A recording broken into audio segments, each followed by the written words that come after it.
For all the hunting and fishing trips, not to mention all the trail work I do on the property, the little ice maker I have in the freezer just doesn't cut it. Now, it's normally a 2-hour drive up here for me, and on top of that, if I have to get ice while I'm in town, it's an hour, and even when I get up here and I have to replenish it, it's at least 40 minutes. That's time that I could spend doing the things I enjoy, whether that be more fishing, more hunting, or just sitting down and relaxing for a minute. Well, after several years of this, I finally come to the conclusion that we're going to do something about it today. Hopefully, this is going to do the trick. As many of us know that hunt and fish, it is paramount to have good ice, whether that be to keep your catch cold or you shoot a deer after several weekends, you don't have to run to town, you got ice available to keep it cold while you get it to the processor. Not to mention the summer months where it's extremely hot in my area especially, you want to keep drinks cold and ready. Well, now you're going to be able to do so. Not to mention, you have to carry 2 or 3 large ice chests if you're going to spend a few days up there. Well, now you've taken all that cargo space out of your truck that you can use for other materials to get more work done instead of having to worry about just carrying ice each time. This particular ice machine is a stand-up bar ice machine, but I think it'll work great. 33 pounds of capacity, and can do 100 pounds a day, which ought to be plenty. There's that little ice tray behind it. But 33 pounds is roughly enough to do a medium-sized ice chest or a couple of small ones.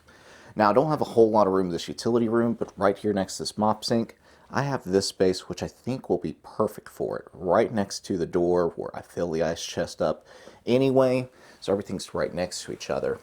Now, in terms of this machine, it's only running 2.2 amps, so even if you're, say, on solar and have batteries at your camp, this isn't going to draw a whole lot of power, and it may be something to consider. You've got a 110 outlet back here, followed by a water intake, water outlet, and I want to show you how I plan on putting it into this utility room. Now, like most houses, you usually have a 1/2-inch water line going down to 3/8 on this sink right here. So what I want to do is I'm going to put a adapter kit in. You can buy these pretty inexpensive. All I'm going to do is undo the 3/8-inch water line, put this valve and adapter kit in, where a 1/4-inch line will come off the ice machine and still feed up to the 3/8-inch line going to the sink itself.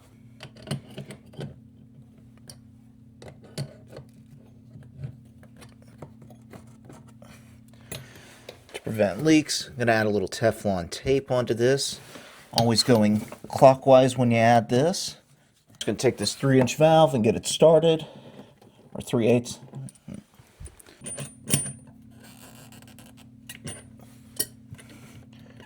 Alright, that's in. Now I have this adapter, which I will need, because right now at the top you got a 1/2-inch, and we need to move that down to 3/8, which we can do.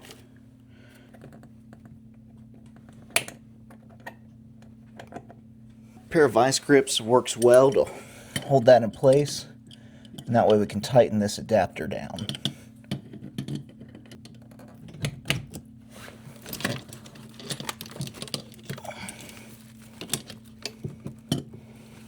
That adapter in, all we got to do is put our 1/4-inch fridge connector in.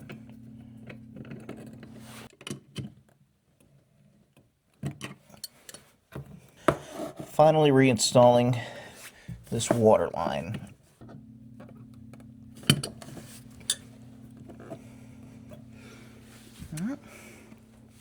Now this is connected to PVC, so I'm going to hold the back of it, but all you got to do is take that 1/4-inch line and firmly push it in as I secure the back, and I just felt that seat. It's not going anywhere. Turn this valve and we'll see what we get.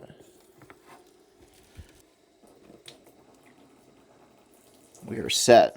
I don't see any leaks down there. Using one of these sanitary connectors, just going to get in here, right where that pipe line's up, about right there. Make a little line. Keep it as steady as I can. And that's the area I need to cut out to put this guy in.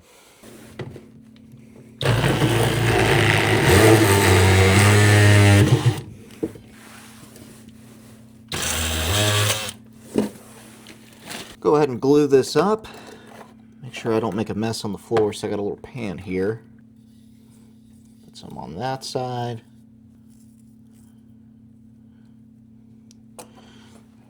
Now we should be good to install. What I want to do is make sure I get everything nice and coated. So I like to do a rotation.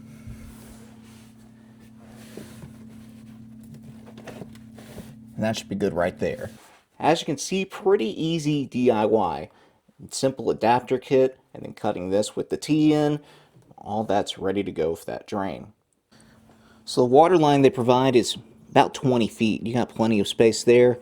And then the drain line's about 6 feet. That's going to be perfect for my setup. You want to put this on the porch or something, you're going to have plenty of room to play with. Or say you have a houseboat or something like that. You just take this water line, float, put it right next to the houseboat in the water, and you're going to be all set.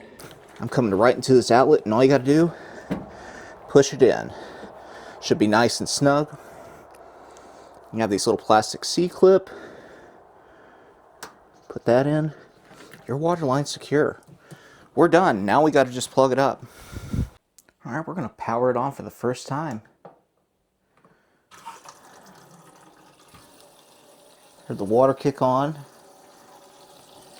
And sure enough, the water's starting to fill that tray.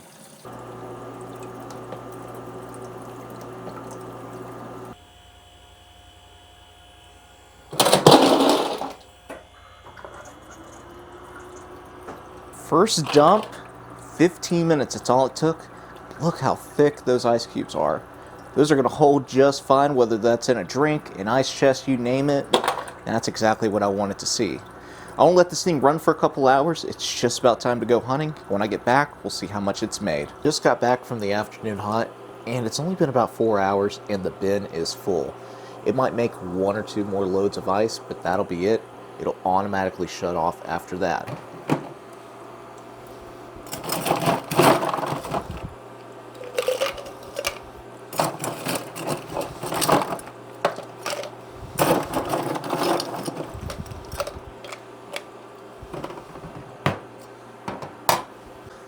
This is the 20-quart cooler I normally take with me whenever I'm clearing trails in the summer. But we're going to see if we have enough ice in here to fill this cooler up.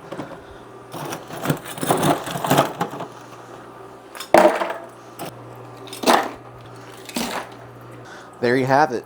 This is double the amount of ice I would put in here if I were to add drinks and whatnot, but gives you a good idea. We even still have a little bit of ice in here, and knowing it's going to produce that much more ice in roughly 4 hours gives me peace of mind. No, I got plenty for the weekend. This is going to do exactly what I was hoping. I'm going to be up here weekly to bi-weekly throughout the winter months, and throughout the summer I'm up here bi-weekly to monthly to do trail work and some fishing. For just me, filling up a couple small ice chests for drinks and fishing, or if I get a deer, filling up a larger ice chest to cover it up overnight, this is the perfect size. Now, it will accommodate up to about 4 people or so. Anything past 4 people, you're going to look at a bigger unit. You probably want about 200 pounds per day. But 100 pounds for myself and up to 4 people with semi-regular use, this thing is perfect. If you're interested in this particular ice maker, I will go ahead and link that. There's a lot of models out there. This is just the one that happened to be on sale, and that's the reason I got it. Well, hopefully you found this video helpful, whether it be deciding whether a small ice machine like this is right for you, or even how I'm setting it up if it works for your application. Now, I'm curious, I want to hear from y'all. Is this something that you would actually find beneficial, or is it best just to continue filling up ice chests and bringing them to the camp?